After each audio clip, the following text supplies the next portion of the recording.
Hello student, this is class 5th science chapter number 3rd, respiration in living beings. What is respiration? Respiration होता क्या है? There are two process involved in respiration. Respiration में दो process होते हैं. Number first is breathing and number second one is oxidation. दो process कौन कौन से है? Breathing and oxidation. अब ब्रीथिंग क्या है? What is breathing? Exhale and inhale of air is called breathing. सांस लेना और छोड़ना कहलाता है ब्रीथिंग. ये प्रोसेस इन्वॉल्व होता है रेस्पिरेशन में. And second one is oxidation. Oxidation is the process of burning food. खाने को बर्न करना प्रोसेस कहलाता है ऑक्सीडेशन. ठीक है, याद रखिएगा ये बात. और जब खाना बर्न होता है, खाने में ऑक्सीडेशन होता है, उसी से हमें क्या मिलती है? एनर्जी मिलती है. और उसी एनर्जी से हम क्या कर सकते हैं? जितने भी काम है वो उसी एनर्जी से करने होते हैं. और एनर्जी किस चीज़ से मिलती है? किस चीज़ का ऑक्सीडेशन होता है? फूड का ऑक्सीडेशन होता है. इसका मतलब जितना जरूरी हमारे लिए खाना है उतनी ही जरूरी ऑक्सीजन है. क्योंकि यदि हम खाना खा भी लें और ऑक्सीजन ना हो तो ऑक्सीडेशन नहीं होगा, एनर्जी रिलीज नहीं होगी, हम कुछ भी काम नहीं कर पाएंगे और मर जाएंगे. ठीक है, चलिए पढ़ते हैं इस चैप्टर को. Oxygen burn our food, thus energy is release and we perform our physical activity. Oxygen जो है हमारे फूड को बर्न करती है. मैंने बताया था प्रोसेस कहलाता है ऑक्सीडेशन. और इससे एनर्जी रिलीज होती है और उसी एनर्जी से हम क्या कर सकते हैं? जितनी भी अपनी फिजिकल एक्टिविटीज़ हैं, जैसे कि आप पढ़ना, आपका खेलना, ठीक है, ये सारी फिजिकल एक्टिविटीज़ उसी के द्वारा हम कर पाते हैं. All the living beings get oxygen through respiration. In different classes of living beings respiration take place in different way. सभी लिविंग बींग्स रेस्पिरेशन से ऑक्सीजन लेते हैं. और हर एक ऑर्गेनिज्म है उनके अलग अलग क्लास के ऑर्गेनिज्म का अलग अलग तरीका है, अलग अलग पार्ट है ऑक्सीजन लेने का उनकी बॉडी में. Respiration through respiration through lungs. जो मैमल्स हैं, मैमल्स मतलब जो डायरेक्टली बर्थ देते हैं यंग वंस को, वो कहलाते हैं मैमल्स. एम्फीबियंस जो क्या करते हैं? Animals that live in land as well as in water, वो कहलाते हैं एम्फीबियंस. एंड रेप्टाइल्स मतलब वो एनिमल्स हैं जो क्या है, जैसे कि आप कह सकते हो लिजार्ड, स्नेक्स. वो जो हैं क्या करते हैं? किससे ब्रीथ करते हैं? लंग्स से ब्रीथ करते हैं. ठीक है. All mammals, reptile and amphibians breathe through lungs. There are spongy, flexible and small balloon-shaped organs situated in the chest of living beings. और लंग्स क्या है? बैलून की शेप की होती है, स्पॉन्जी है, फ्लेक्सिबल है, ठीक है, और बैलून की शेप की होती है. कितनी होती है? 2 होती है. और कहाँ होती है? चेस्ट कैविटी में होती है, हमारी चेस्ट के अंदर होती है हमारे लंग्स. ठीक है, कितनी है? 2 है. चाहे वो ह्यूमन बीइंग हो, चाहे एम्फीबियन मीन्स जैसे कि कोई एम्फीबियन फ्रॉग ले लेते हैं, और चाहे वो बर्ड हो, उनमें क्या होती है? लंग्स होती है. 2 लंग्स हैं, स्पॉन्जी है, फ्लेक्सिबल है, और कहाँ प्रेजेंट है? Present in the chest. They are 2 in number. A human being also have 2 lungs, one on each side of chest. 2 lungs है, ह्यूमन बीइंग की भी है, बर्ड्स की भी और एनिमल्स की भी. The lungs are richly supplied with blood through a dense network of tiny vessels called capillaries. अब जो लंग्स के साथ जुड़ी होती है पतली पतली वेसल्स टाइप की, ठीक है, पाइप टाइप के बहुत पतले पतले, जिनको हम कहते हैं कैपिलरीज. और ये किससे क्या होता है? इसमें ब्लड होता है इसमें. This organ always have some air in them.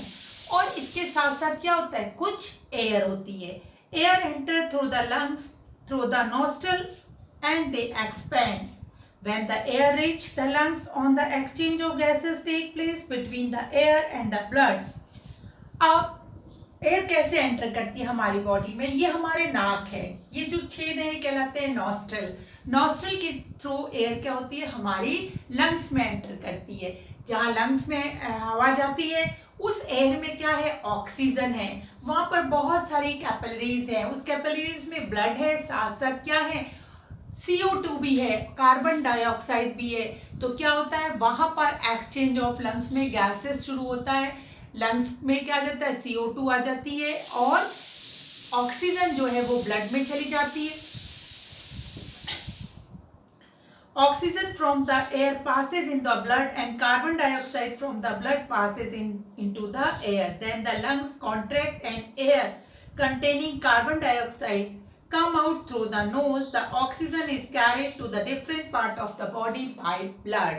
अब हुआ क्या, हमारे नॉस्ट्रल ने ऑक्सीजन ली, एयर ली, जिसमें क्या है, ऑक्सीजन रिच एयर ली, वो कहाँ गई, लंग्स पे गई, लंग्स में है कैपिलरीज, कैपिलरीज फिल्ड है ब्लड से, ब्लड के अंदर, ब्लड के साथ साथ क्या है, कार्बन डाइऑक्साइड भी है, लंग्स में गैस का एक्सचेंज होता है, वो क्या होता है, एक्सपेंड होती है, गैस का एक्सचेंज हुआ और CO2 जो है वो लंग्स के पास आ गई, ऑक्सीजन जो है वो ब्लड में चली गई। अब क्या होगा, कॉन्ट्रैक्ट होता है, हमारी लंग्स जो है वो कॉन्ट्रैक्ट हुई और कॉन्ट्रैक्ट होने के साथ साथ क्या हुआ, CO2 हमारी नाक के थ्रू बाहर आ जाती है और इस तरीके से एक्सचेंज ऑफ गैसेस होता है और ऑक्सीजन जो है ब्लड के साथ मिलकर कैपिलरीज उस ऑक्सीजन को बॉडी के हर एक पार्ट तक लेकर जाती है। ये तो था लंग्स के द्वारा किस तरीके से रेस्पिरेशन प्रोसेस होता है।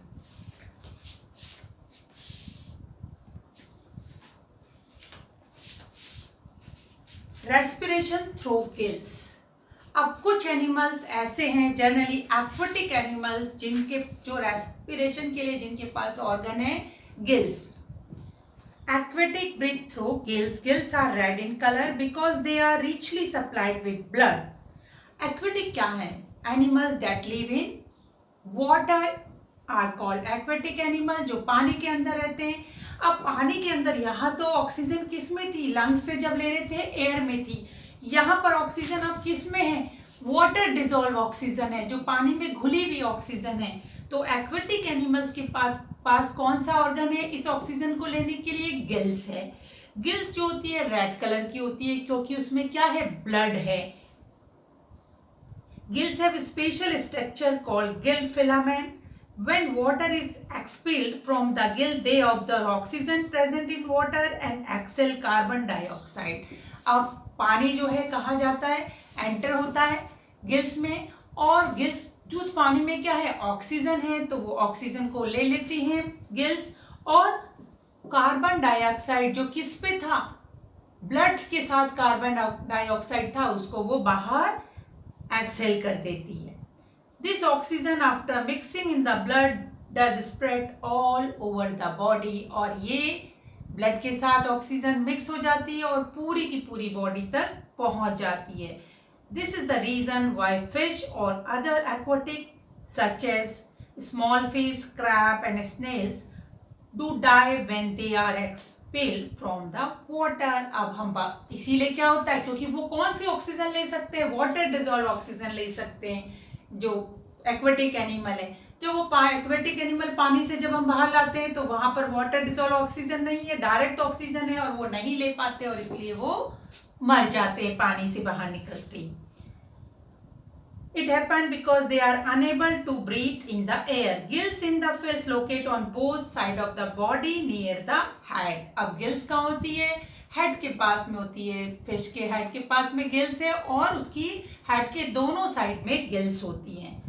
Some aquatic animals such as whale, dolphin, frog and turtle breathe through lungs, so they have to come out on the water surface to breathe. अब कुछ ऐसे फिश भी हैं जैसे डॉल्फिन है जो बार बार बाहर निकल रही है, वेल है, ये ऐसी फिश है जो पानी में तो रहती है लेकिन ऑक्सीजन लेने के लिए इनके पास गिल्स नहीं है, ये लंग से लेती है, इसलिए बार बार ये पानी से बाहर निकल के एयर से ऑक्सीजन लेती है। और स्टूडेंट आपको पता है अर्थवॉर्म और फ्रॉग, फ्रॉग के पास दोनों चीजें, वो क्या करता है, लंग से भी ले लेता है और उसकी मॉइस्ट स्किन होती है, चिपचिपी स्किन होती है। आपने अगर फ्रॉग देखा है तो ऐसा लगता है गीला हुआ वो फ्रॉग है, तो वो उससे भी क्या करता है, ऑक्सीजन लेता है। इसी तरीके से अर्थवर्म भी जो है वो मॉइस्ट स्किन से, उसकी चिपचिपी सी स्किन होती है, उससे वो ऑक्सीजन को लेता है। ऐसे ही एक यूनिसेल्युलर ऑर्गेनिज्म आता है, आप बड़ी क्लास में जाओगे तो पढ़ोगे, अमीबा, और उसके पास कोई बॉडी में पार्ट नहीं है ऑक्सीजन लेने के लिए, लेकिन वो किससे लेता है, जो उसके बॉडी का सरफेस है उससे ही वो ऑक्सीजन को लेता है। रेस्पिरेशन थ्रू ट्यूब्स, अब हमने पढ़ लिया एम्फीबियंस हैं, मैमल्स हैं, रेप्टाइल्स हैं, ये तो किससे ऑक्सीजन लेते हैं, लंग से। एक्वेटिक एनिमल ऑक्सीजन लेते हैं किससे, गिल से। अब कुछ एनिमल्स ऐसे हैं जिनके पास ट्यूब होती है, वो उससे ही ऑक्सीजन लेते हैं। जनरली ऐसे कौन से एनिमल्स हैं, इंसेक्ट्स जो है वो किससे, ट्यूब के द्वारा ऑक्सीजन को लेते हैं। All the insects breathe through air tube. These air tube are located on the outer surface of a body, spreading all over in branches and sub branches. अब क्या होता है, उनकी पूरी बॉडी में 2 ट्यूब 3 ट्यूब तो बाहर निकली हुई है और बाकी ट्यूब पूरी बॉडी के अंदर ब्रांच के रूप में फैली हुई होती हैं, उससे ये लोग ऑक्सीजन लेते हैं। दिस आर कॉल्ड ट्रैकिया, और इन ट्यूब को क्या कहते हैं, ट्रैकिया कहते हैं। तो अगर आप कोई आपसे पूछे कि भाई कॉकरोच है वो किससे ऑक्सीजन लेता है, तो ट्रैकिया से ऑक्सीजन लेता है। और स्टूडेंट आपको पता है जो इंसेक्ट्स होते हैं उनका जो उनके ब्लड जो होता है रेड कलर का नहीं होता, हमारा ब्लड जो रेड कलर का है जिस भी एनिमल्स का या हम लोगों का वो होता है हीमोग्लोबिन की वजह से। हीमोग्लोबिन एक लाल रंग का पिगमेंट है, लाल रंग का कलर है, जिसकी वजह से हमारा ब्लड क्या होता है, रेड कलर का होता है। लेकिन इंसेक्ट्स में हीमोग्लोबिन नहीं होता, इसलिए उनका ब्लड रेड कलर का नहीं होता है। When insects contract their muscles, the oxygen present in air is filled up in the air tube and reach in all parts of their body. अब जैसे ही वो अपनी मसल को कॉन्ट्रैक्ट करते हैं वैसे क्या होती है, हवा जो है उसमें उनकी एयर ट्यूब में भर जाती है, उसमें ऑक्सीजन है और वो पूरी की पूरी बॉडी में पहुंच जाती है। When insects take oxygen, instantly the carbon dioxide present in their body come out of the body. और जब वो ऑक्सीजन लेते हैं तो कार्बन डाइऑक्साइड जो उनकी बॉडी के अंदर प्रेजेंट होती है वो बाहर आ जाती है। Blood of insects does not work to bring and take the oxygen because it does not contain hemoglobin. अब क्योंकि हीमोग्लोबिन नहीं है, रेड कलर तो है ही नहीं, इसलिए वहां पर क्या है, ब्लड भी नहीं लेके जाते, सीधे सीधे ट्यूब ही जो है वो ऑक्सीजन को पहुंचाने का काम करती है, ब्लड नहीं करता है। In other animal haemoglobin present in their blood circulate the oxygen in all part of their body, that is why the colour of insects blood not red. क्योंकि इंसेक्ट्स के ब्लड में हीमोग्लोबिन नहीं है तो red colour नहीं है। Haemoglobin ही ऐसा है जो ऑक्सीजन को पूरी बॉडी में पहुंचाने का काम करता है। क्योंकि इंसेक्ट्स में हीमोग्लोबिन नहीं है तो उनकी ऑक्सीजन किसके द्वारा जाती है, ट्यूब्स के द्वारा। पूरी बॉडी में उनके ट्यूब्स का नेटवर्क होता है, उसके द्वारा ऑक्सीजन हर एक बॉडी के पार्ट तक पहुंच जाती है और कार्बन डाइऑक्साइड उसी ट्यूब से बाहर निकल आती है। तो student, this is end of this chapter. Have a nice day, good bye.